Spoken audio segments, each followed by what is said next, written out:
Os neopentecostais trouxeram para os fiéis algo que a própria carne deles desejam. Isso é culpa dos líderes dessas igrejas? Ou do próprio coração dos seguidores, inclinados aos desejos desse mundo? Igrejas, em sua imensa maioria, onde os líderes não prestam conta das arrecadações. Que as ameaças são frequentes, são ditas que, se caso não devolver aquela quantidade de dinheiro, a pessoa será amaldiçoada. Uma triste realidade do uso da fé para financiar luxos.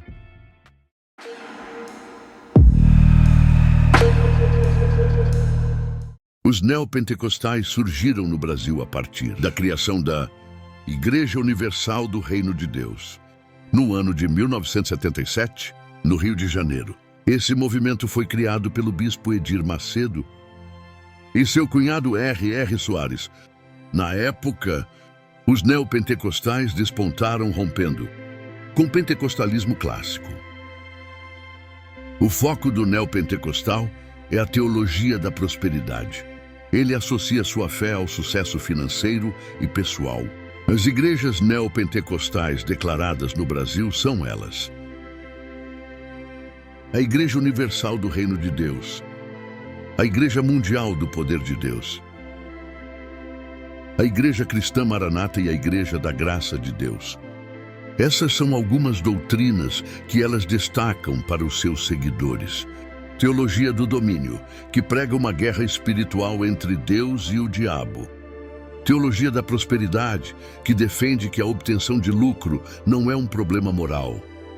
ênfase na busca de revelações diretas de Deus, pregação de curas milagrosas, uso de meios de comunicação de massa, participação na política partidária, lideranças fortes e carismáticas.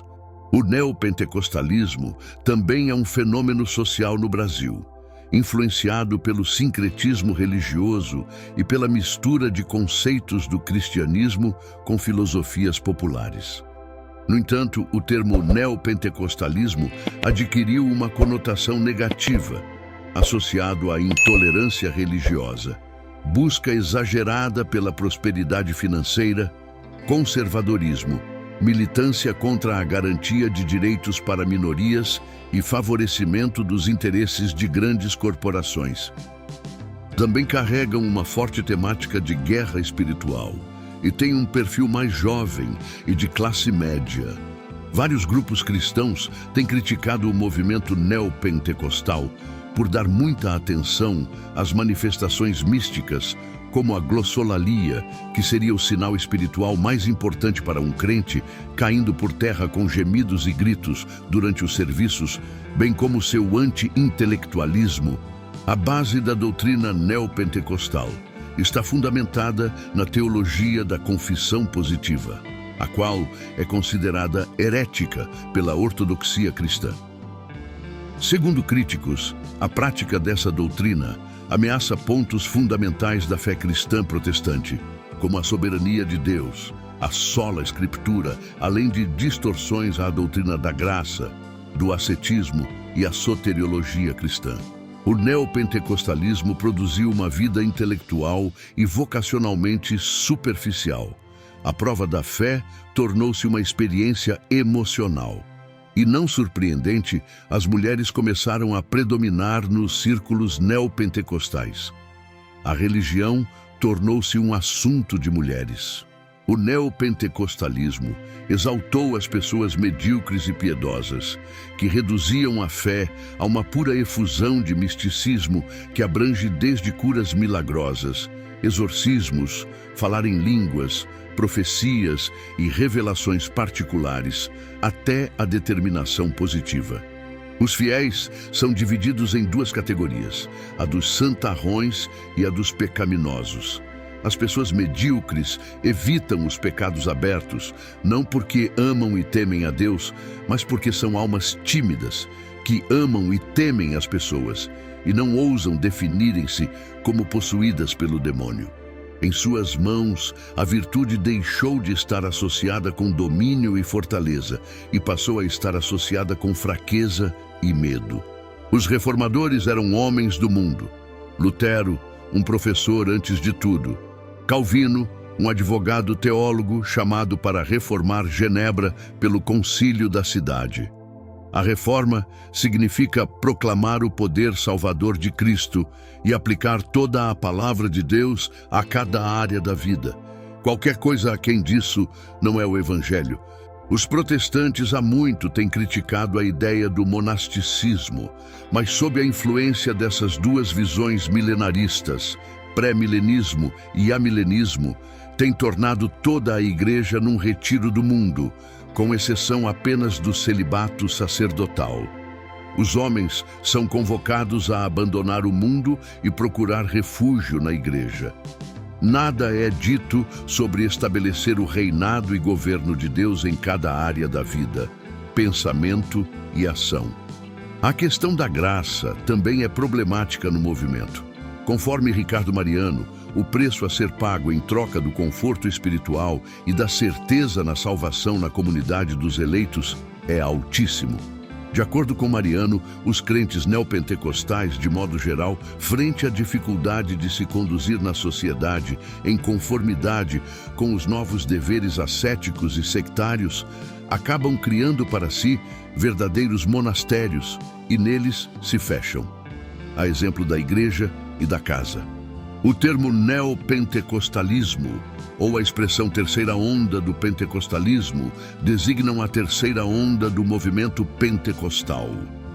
Dissidente do evangelicalismo que congrega denominações oriundas do pentecostalismo clássico, ou mesmo das igrejas cristãs tradicionais, batistas, presbiteriana, metodistas, etc. Em alguns lugares, são chamados de carismáticos, tendo como exceção o Brasil, onde essa nomenclatura é reservada quase exclusivamente para um movimento dentro da Igreja Católica chamado Renovação Carismática Católica. Mas aos poucos, o termo vem sendo resgatado por pentecostais e neopentecostais no país. Por exemplo, a Paróquia Capela Carismática, Manaus, que faz parte da Igreja de Deus Pentecostal do Brasil. Este vídeo não tem o objetivo de criticar o movimento neopentecostal, mas sim de servir como uma orientação importante para todos que buscam um relacionamento genuíno com Deus. Não estamos aqui para julgar denominações ou manchas em tendências específicas, mas para cultivar uma reflexão profunda sobre onde e como você escolhe praticar sua fé. Vivemos em uma época em que há uma variedade de correntes dentro do cristianismo, e isso pode gerar confusão em muitos. Por isso, queremos destacar a importância de buscar igrejas que tenham a Bíblia como seu único e verdadeiro instrumento de fé. As Escrituras Sagradas são a base da nossa crença e devem ser o alicerce de qualquer igreja que pretenda pregar a verdadeira mensagem de Deus. Muitas vezes, práticas que parecem espirituais e emocionantes podem desviar do real propósito de comunhão com Deus e do entendimento das Escrituras. Por isso, é essencial que cada um saiba discernir entre o que é verdadeiramente bíblico e o que pode ser apenas uma tradição ou interpretação humana. A Bíblia nos ensina a testar os espíritos, a observar os frutos de uma liderança e a garantir que a palavra de Deus não seja distorcida.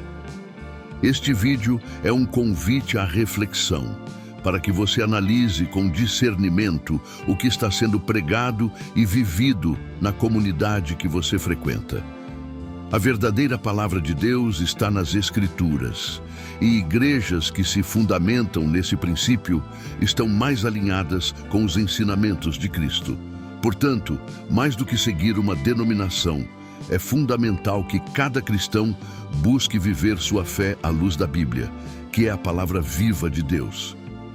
Nosso desejo é que todos tenham a oportunidade de frequentar lugares onde a palavra de Deus seja pregada em sua pureza e verdade, e onde a Bíblia seja o centro da vida espiritual, sem acréscimos ou distorções. Se você deseja conhecer mais sobre o verdadeiro Evangelho e ter a Bíblia como guia principal em sua jornada de fé, convidamos você a continuar essa busca conosco. Aqui no nosso canal, compartilhamos reflexões, estudos bíblicos e orientações que ajudam a entender melhor a palavra de Deus e aplicá-la em sua vida. Não estamos aqui para dividir, mas para unir pessoas em torno da verdade que vem das Escrituras. Se esse é o seu desejo também, inscreva-se no nosso canal, ative as notificações e acompanhe nossos próximos vídeos. Juntos, vamos crescer espiritualmente e descobrir o que a Bíblia realmente nos ensina. Que Deus abençoe você nessa caminhada de fé e que possamos seguir firmes na busca da verdade